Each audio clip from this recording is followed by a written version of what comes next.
What's up, YouTube? Back at it again with your boy Nick Wan.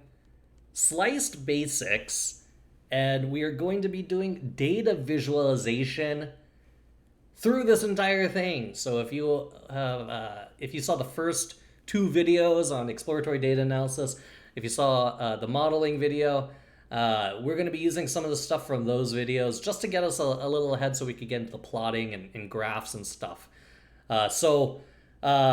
If it seems like we're skipping steps, it's because we've had some of this stuff before. Never fear, those videos are also all here for you, but you might not need them. We're just really just taking the data and showing you a different look in terms of visualization when it comes down to some exploratory data visualization, exploratory data analysis visualization, modeling type visualizations, and then generally some categorical visualizations, which not a lot of sliced contestants so far have done. So if you were watching this and you were a sliced contestant, maybe take some advice from one of the judges who may be judging your data viz in the upcoming Sliced contest. If you aren't a contestant on Sliced, if you're just someone who stumbled upon this video randomly, or someone looking for some tips and tricks and basic data visualization, Slice is a competitive game show, competitive data science show that we do on our Twitch channel. You could see chat over, I guess, over there. Say hi, chat. Let you tell the YouTube folks there's more than just me here.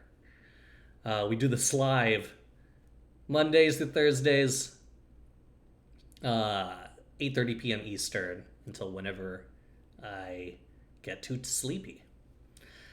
But for now, here on YouTube, let's do a little data visualization. Okay. This notebook, the data for it, the link to the GitHub, all that stuff, that's down there in the comments. And if you're enjoying it, I appreciate if you hit like, and if you really like it, hit subscribe. All right, let's get going. The data frame we've loaded in is the data from the first episode from the pilot season of Slice. This is all speed dating data. We've been working with this for the last two videos. If you want to catch those, it's on my channel somewhere. Lots of different features to choose from, literally 120 different columns. So a lot of things to visualize if we want. When we're doing some simple data visualization, maybe we want to take a look at what correlates with our target variable. And in our case, the target variable that we were looking for is match. So whether one person in a speed dating scenario and the other person in a speed dating scenario, if they both want to go on a date, they both have to say like, yes, I want to see this other person. That would register as what's known as a match, or two people saying yes to each other.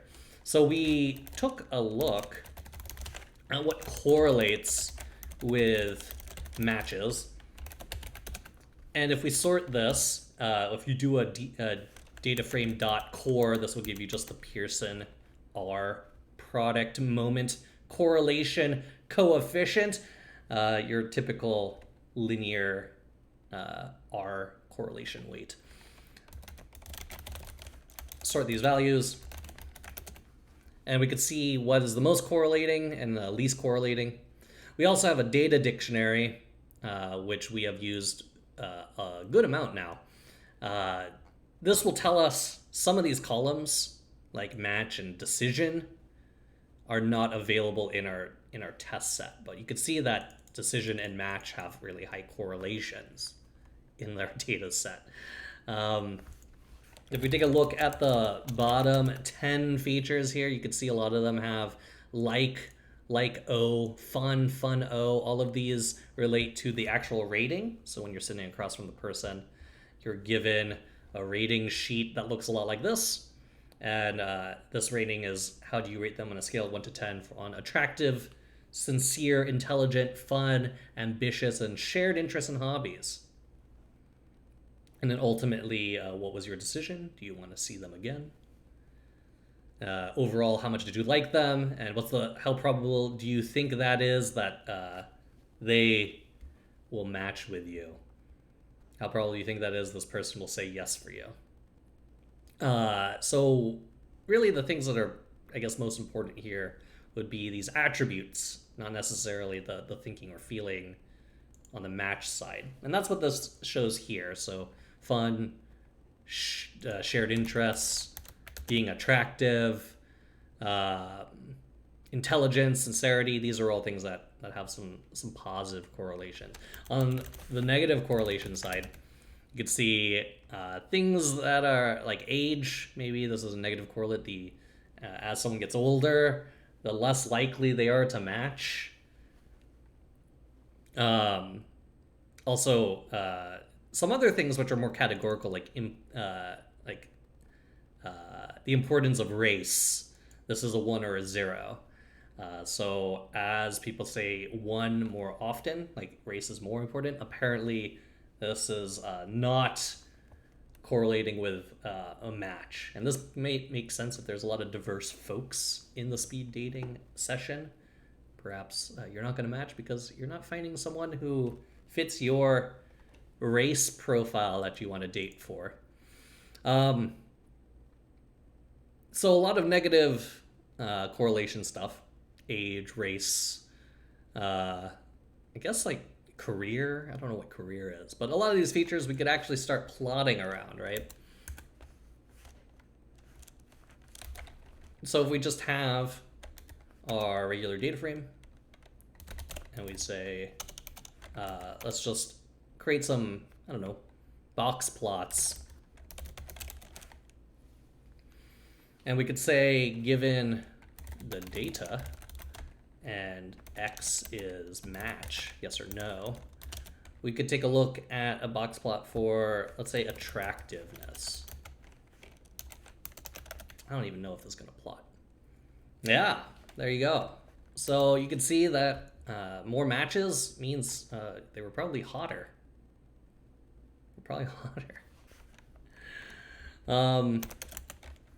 We could take a few of these features.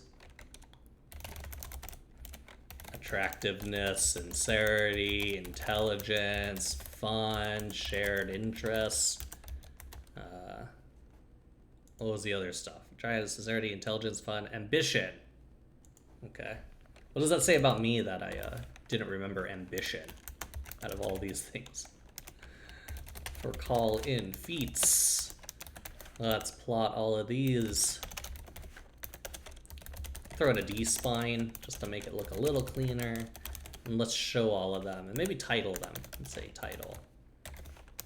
plt.title.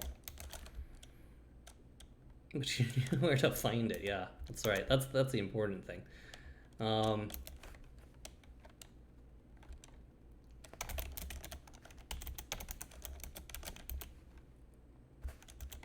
Match X call.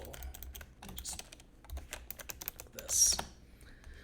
Now we could have all these different things, and you can see that match 0, 1.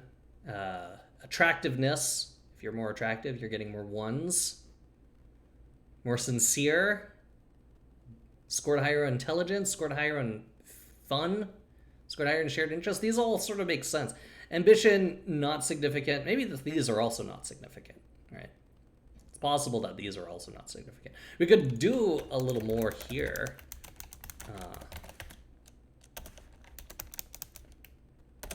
I hope this doesn't blow up our plots. Oh, this might. How much data? Okay. Let's not do that.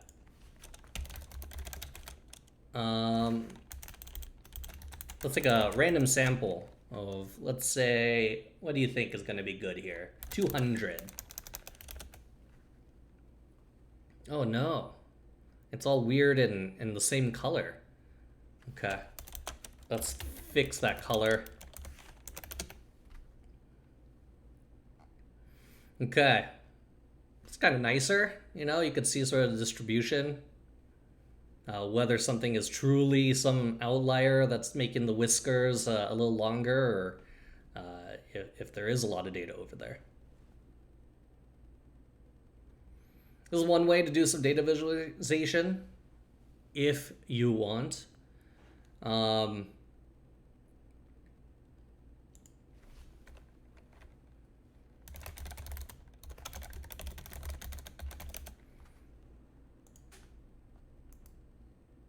So one thing you could do is just plotting your features, things that correlate, and showing how they match. You could get kind of easy, cheesy points in Sliced if you just show off sort of things that you're going to be using in your model and plotting them and kind of telling the story a little through this data vision. Again, it's pretty basic, and I didn't do much to show this off. So I don't know how many points I would necessarily give someone who did this, but it does show an effort or an attention towards wanting to plot something in the exploratory data analysis. For visualization purposes, this, again, you could plot this in a million different ways. This sort of gives a little more weight towards wanting to make some sort of visual presentation. It's not great by any means, but it is something. And in Sliced, it's important to get something out there. So another thing you do is, rather than just plotting some descriptive exploratory data visualization, you could also plot your predictions. So if you have predictions and then you have sort of a match, yes or no, we could kind of plot those as well, right? So again, let's go with a box plot.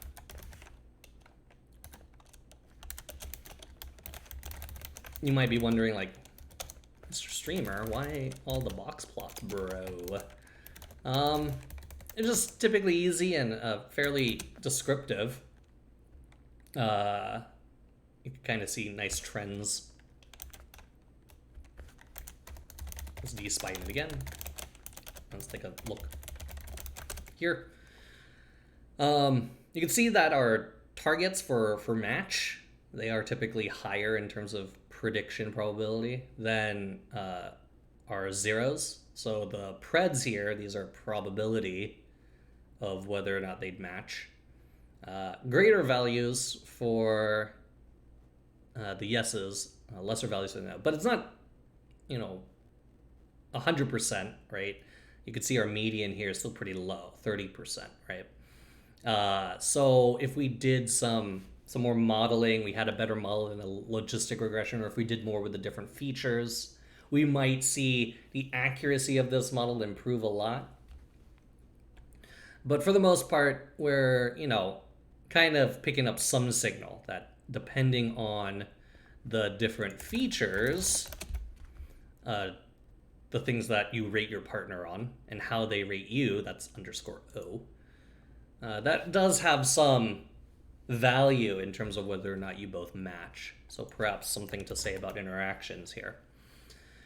And maybe that's a lesson for feature engineering that I probably should have done in the modeling section, but it is what it is, y'all. This is just basics.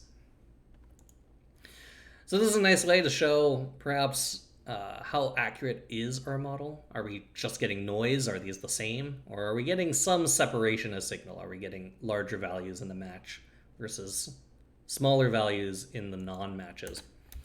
You could do this not just with the predictions, but you could also correlate this back with the features, right? So if we did some reg plot,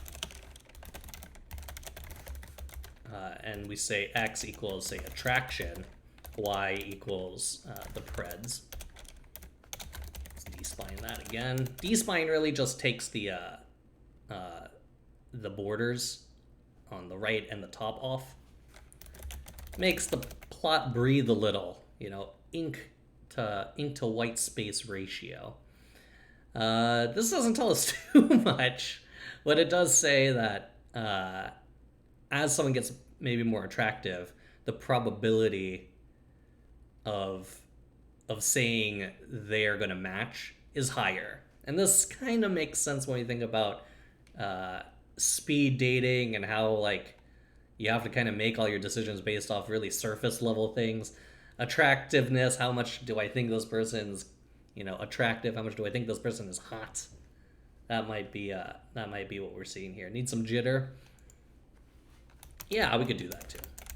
Let's do if we do scatter plot, and then we do jitter true. Oh no. X jitter.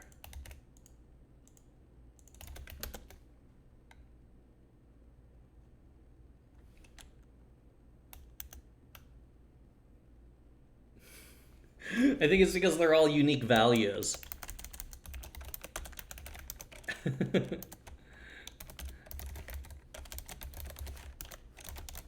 I think it's because they're all unique values.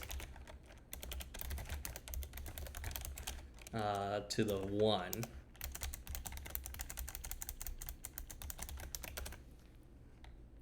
Okay, this looks like some sort of weird, like, art Rorschach thing. Maybe we're throwing the Y. What happens if we throw in the Y jitter? Okay, I feel like this is blowing up in my face.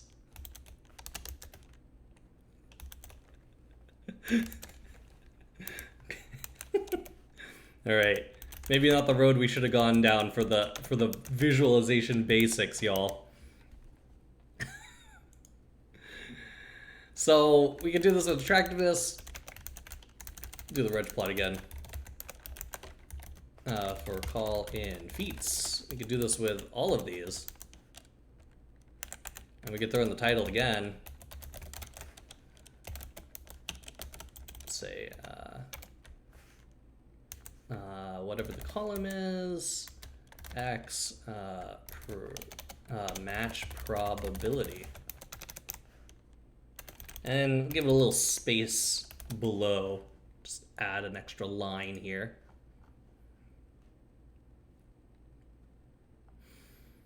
Okay, and these underscore O's are going to be the same as the ones without the underscore O, so you'll see some duplicate plots here. But all these things, I think the weird one was ambition, but I feel like all these things, the more you have of it, the more likely you are to match. So perhaps this isn't telling us the greatest story, but it is visualization nonetheless. And this visualization you use with your predictions.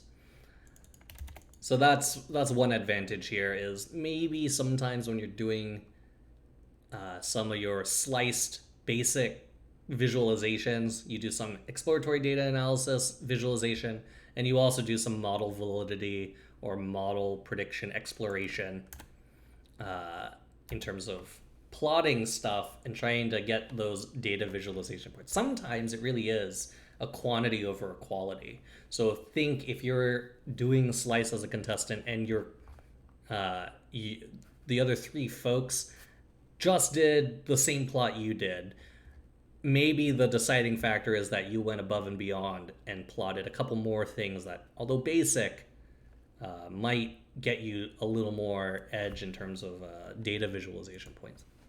One thing that people haven't really done is explanation of different factors here,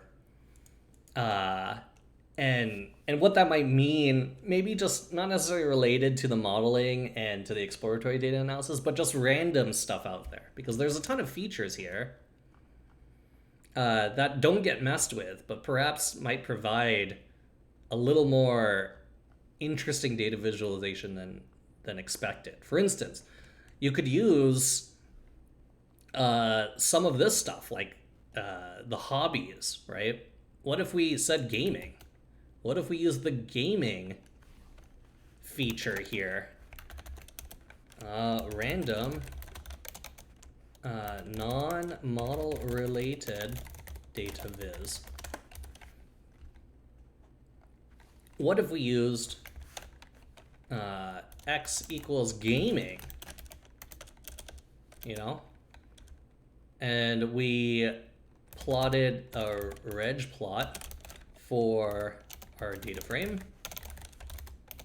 X is X and Y, let's say attractiveness, you know,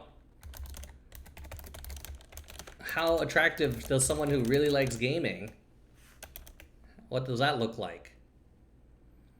Yeah, and you can see here, as gaming increases, there is no real correlation between who is attractive and who's not in when it comes down to gaming. These gaming 14 though. What is that? On a scale of 1 to 10. So this is some random data that shouldn't exist in there. But it seems like the interest in general doesn't necessarily make someone more or less attractive. Maybe attraction. Oh, is that different? Ooh, maybe this is different. How someone identifies in terms of their gaming and how they're perceived by the other person. If we clear out some of these.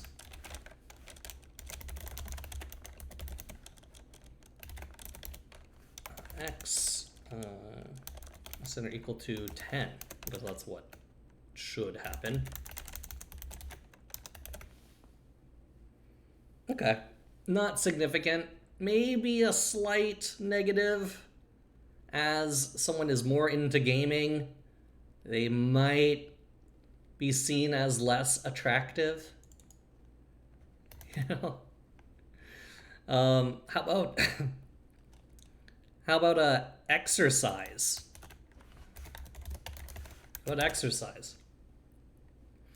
As someone exercises more often, maybe there's a weak correlation here of being seen as more attractive. You know? We could throw a few of these in: exercise, gaming, art, sports. I think sports is playing sports, but TV sports is watching it. Let's see. And a handful of these look like when it comes down to the other person finding you attractive. Art, null. Maybe the weakest positive slope here, but I would call this null. A lot of these are null. If you want to read into it a little. Exercise, positive. Gaming, negative. Sports, pretty neutral. This isn't really moving much. Watching sports, apparently if you watch too much sports, y'all, that's just like gaming. It's just like gaming. So you can do a good amount with this information, and even though it's not related to the model, you might be able to breathe some life into telling a story with some of your features, or maybe the features and how they relate to these other things. So it doesn't take much to get pretty far in terms of data visualization. It doesn't take much to just start throwing together some columns, especially when you have a data dictionary to help you explain what things might be related to what, especially in SLICED when you have some downtime. A model's running through, or you might have finished your modeling and you might have predicted on your holdout set already. You have all this time waiting for you at the end. You might want to just start throwing stuff at the wall when it comes to data visualization. And who knows, maybe you come up with a really fun or really cool interaction, some really basic stuff that gets you points in the end. Or maybe if you're a lot better than me when it comes down to some simple data visualization, you might be able to come up with maybe prettier plots than I do. And maybe that will send you over the top. One thing that I'll show here, just because we have just a little more time, rather than doing reg plot, let's just throw in the joint plot, and let's do this with I think reg true. Is that what it is? Kind scatter. Can I do kind reg? Kind reg, yeah. Okay.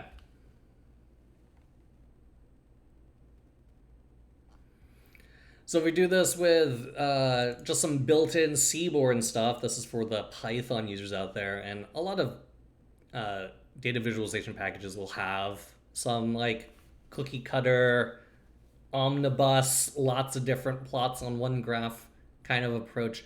This is one from Seaborn. You can see that this throws in a histogram in there. This throws in the reg line. All the data's plotted. maybe something like this is a little fancier. And if it is a little fancier, then maybe that's what helps you get over the top. It's not just your standard scatter plots or line plots, but it might be your the way that a lot of different plots come together in some sort of facet grid or some sort of faceted way. So that could put you over the top. Since I'm having like a little fun with this right now, let's go with one more, because I just thought of using the round feature. So I wonder if there is some sort of like fatigue effect. So if we use a line plot, and remember the round is how, let's see, does it say here? Yes, the round is number of people that met in wave. Number of people that met in wave. Is that what I want? Oh, what am I doing? Round wave.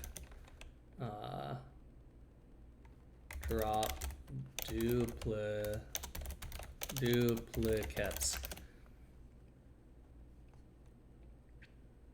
Oh, this isn't necessarily each position. This is how many people in the round, how many people were available during the date. I see. Order. That's what I want. Yeah. I want order. Okay, we'll do it with order. So given X as order, so as the night gets older or longer, how often are people matching? You know?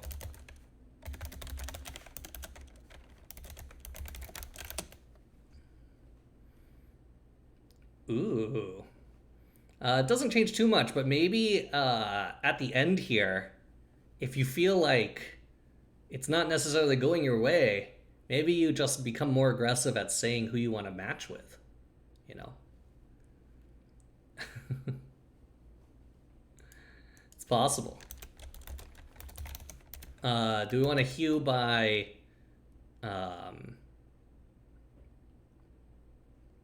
is there a sex column here?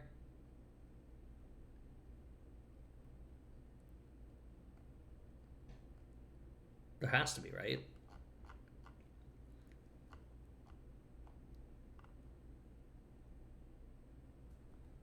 Where's the descriptive values? Am I missing it? Age, field of study.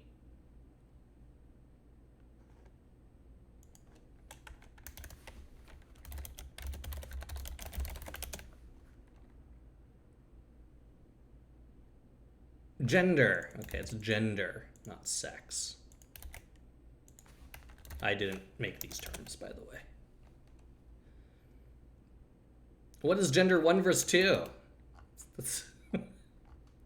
What's going on here? Oh, okay. Male equals 1.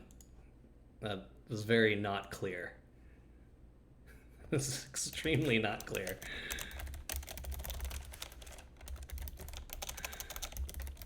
Okay.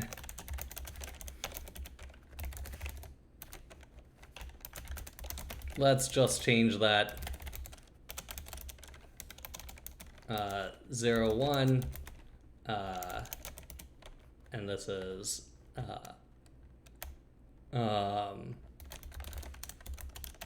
woman, man.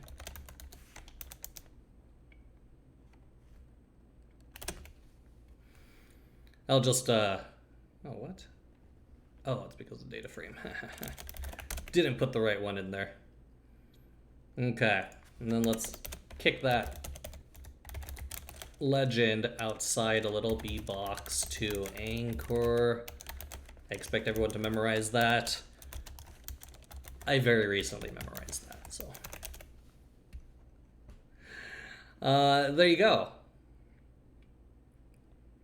As the rounds go on, maybe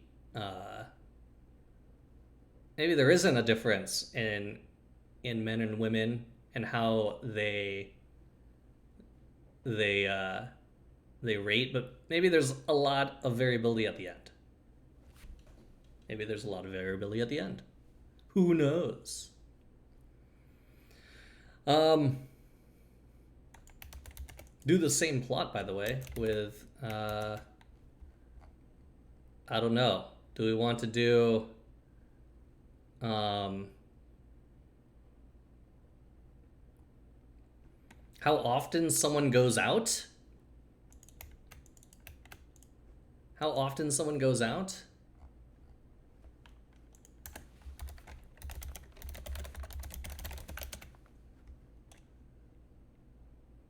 Go out. Okay.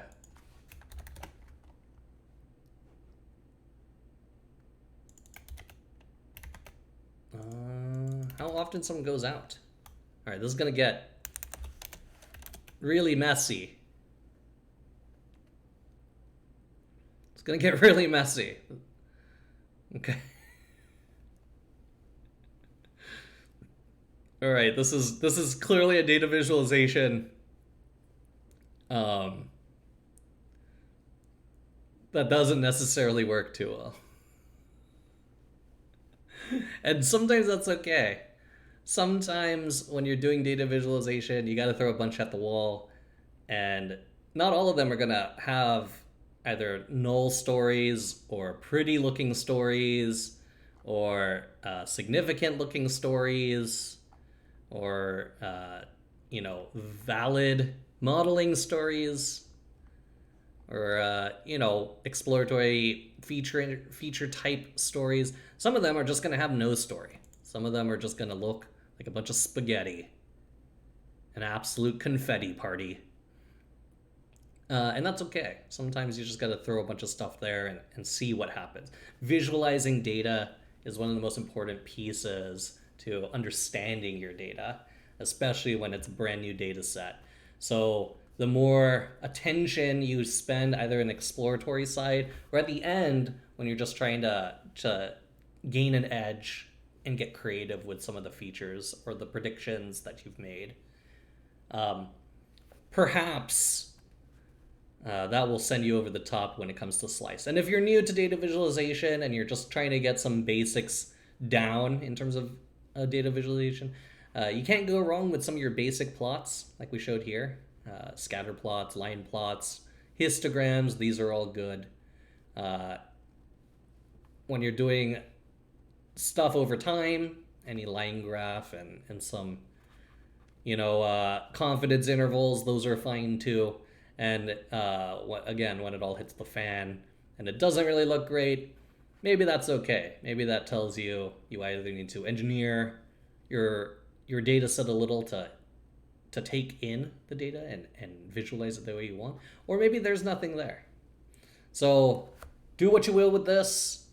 There's plenty of other folks out there who are way better at data visualization than I am, but hopefully this gets you started in the right direction if you are a competitor on Sliced or if you're just getting into data visualization in general. If you liked this rundown of some basic data visualization plotting stuff, feel free to hit the like button down there somewhere.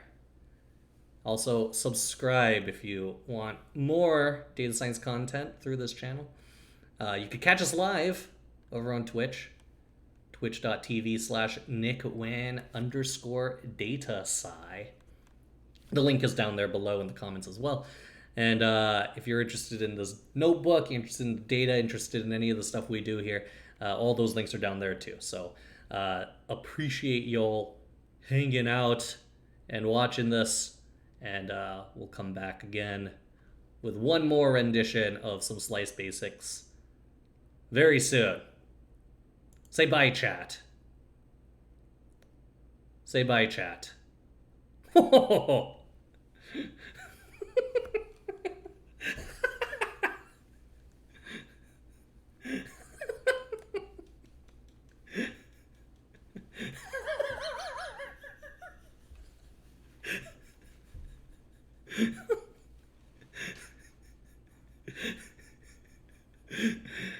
Oh my god.